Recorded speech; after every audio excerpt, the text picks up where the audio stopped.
అందరికీ నమస్కారం. నా పేరు శ్రీనివాస్. మీరు చూస్తున్నారు Srinivas social channel YouTube channel. Friends, ఒక మంచి టాపిక్ తో మీ ముందుకైతే వచ్చా. లైక్ చేసి సపోర్ట్ అయితే చేయండి. చాలా మంది వీడియోస్ అయితే చూస్తున్నారు కానీ లైక్ చేయట్లేదు. దయచేసి లైక్ చేసి సపోర్ట్ అయితే చేయండి. ఇంకా మంచి మంచి క్రికెట్ అప్డేట్స్ తో మీ ముందుకైతే వస్తాయి. లైక్ చేయకుండా టాపిక్ లకి అయితే వెళ్ళిపోదాం. ఈ రోజు India versus Ireland second T20 అయితే జరుగుతుంది. చాలా అంటే చాలా అసలు ఇంతకు ముందు ఇండియా వర్సెస్ ఐర్లాండ్ సిరీస్ అంటే ఎవరికి అంత ఇంట్రెస్ట్ ఉండేది కాదు. పక్క ఇండియా గెలుస్తోంది, పక్క వైట్ వాష్ అయితే చేస్తుంది ఇండియన్ టీం ఐర్లాండ్ ని అని చాలా అంటే చాలా ఓవర్ కాన్ఫిడెన్స్ లో అయితే ఉండింది ఇండియన్ క్రికెట్ ఫ్యాన్స్ అంతా. అంత ఇంట్రెస్ట్ కూడా లేదు. ఎప్పుడు ఐర్లాండ్ టీం ఇండియన్ టీం ని ఓడించిందో, హిస్టరీ క్రియేట్ చేసిందో, ఇప్పుడు చాలా మందికి అయితే ఇంట్రెస్ట్ అయితే వచ్చేసింది India versus Ireland second T20 మీద. అసలు ఈ మ్యాచ్ చూడనోళ్ళు కూడా ఈ మ్యాచ్ ని అయితే ఈ రోజు అయితే చూస్తారు. అవునా కదా? నిజంగా చెప్పాలంటే ఈ మ్యాచ్ లో కొన్ని చేంజెస్ అయితే జరుగుతాయని అప్డేట్స్ అయితే వస్తుంది. ఈ సెకండ్ T20 లో సంజు శాంసన్ ని పక్కన పెట్టి వైభవ్ సూర్యవంశీకి ఛాన్స్ అయితే ఇవ్వచ్చు అని అయితే అప్డేట్స్ అయితే వస్తున్నాయి. చూద్దాం ఏం జరుగుతుందో తెలీదు. అంత ఈజీగా Sanju Samson last T20 world cup లో ఎలాంటి పర్ఫార్మెన్స్ ఇచ్చాడో మనకంతా తెలుసు. అంత ఈజీగా వైభవ్ సూర్యవంశీ కోసం అంటే సంజు శాంసన్ ని పక్కన పెడతారు అని అయితే నాకైతే అనిపించట్లేదు. నాకు తెలిసి ఈ రోజు కూడా ఈ సెకండ్ T20లో కూడా వైభవ్ సూర్యవంశీని పక్కన పెడతారు, బెంచ్కే పరిమితం చేస్తారు అని అయితే అనిపిస్తుంది. కానీ అప్డేట్స్ ప్రకారం వైభవ్ సూర్యవంశీకి ఛాన్స్ ఇస్తారు, సంజు శాంసన్ ని పక్కన పెట్టేస్తారు అని అయితే అప్డేట్స్ అయితే వస్తున్నాయి. ఇది ఎంత మాత్రం అయితే నాకైతే అర్థమైతే అవ్వట్లేదు. అంటే అభిషేక్ శర్మని పక్కన పెట్టే ఛాన్సే లేదు, అభిషేక్ శర్మకి ఛాన్సే ఇస్తారు.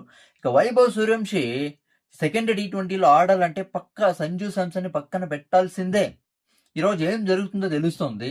ఏది ఏమైనా నిజంగా ఈ మ్యాచ్ మాత్రం గెలిచి తీరల్లా. ఇండియన్ టీం ఐర్లాండ్ ని ఓడించి తీరల్లా. ఓడించకపోతే మాత్రం శ్రేయస్ అయ్యర్ పని ముగిసిపోయినట్టే. నిజంగా శ్రేయస్ అయ్యర్ కి చాలా అంటే చాలా అవమానం అయితే జరుగుతుంది.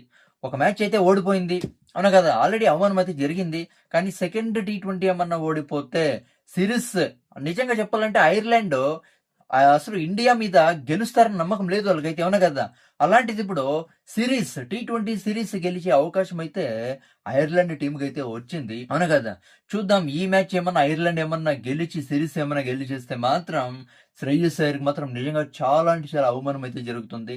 క్రికెట్ ఫ్యాన్స్ అంతా BCCI అయితే ఉతికారేస్తారు, దీంట్లో ఎలాంటి డౌట్ లేదు. దాని తర్వాత వాషింగ్టన్ సుందర్ ని పక్కన పెట్టే ఛాన్స్ అయితే ఉంది అని అయితే అప్డేట్స్ అయితే వస్తున్నాయి. పక్కన పెట్టనీలే, అవునా కదా?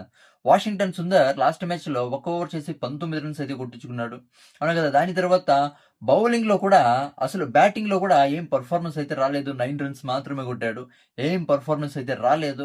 వాషింగ్టన్ సుందర్ ని పక్కన పెట్టి రవి బిష్ణోగ్ అయితే ఛాన్స్ అయితే ఇవ్వచ్చు అని అయితే అప్డేట్స్ అయితే వస్తున్నాయి. పక్క అయితే తెలియదు.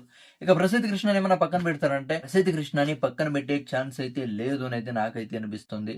అసలు ఏం జరిగినా కూడా, ఏమి చేంజెస్ జరిగినా కూడా, ఎలాంటి చేంజెస్ జరిగినా కూడా ఇక్కడ మెయిన్ ఇండియన్ టీం గెలవాలి అంతే. ఇండియన్ టీం గెలవకపోతే మాత్రం అసలు ఇండియన్ టీం కి అవమానం అయితే జరుగుతుంది, అవునా కదా? అది కాకుండా Ireland men team Indian team మీద గెలిచిన తర్వాత ఐర్లాండ్ ఉమెన్ టీం కూడా ఎక్కడలే ఎనర్జీ అయితే వచ్చేసింది. వెస్టిండీస్ ఉమెన్ టీం అయితే ఓడించింది ఐర్లాండ్ ఉమెన్ టీం, అవునా కదా?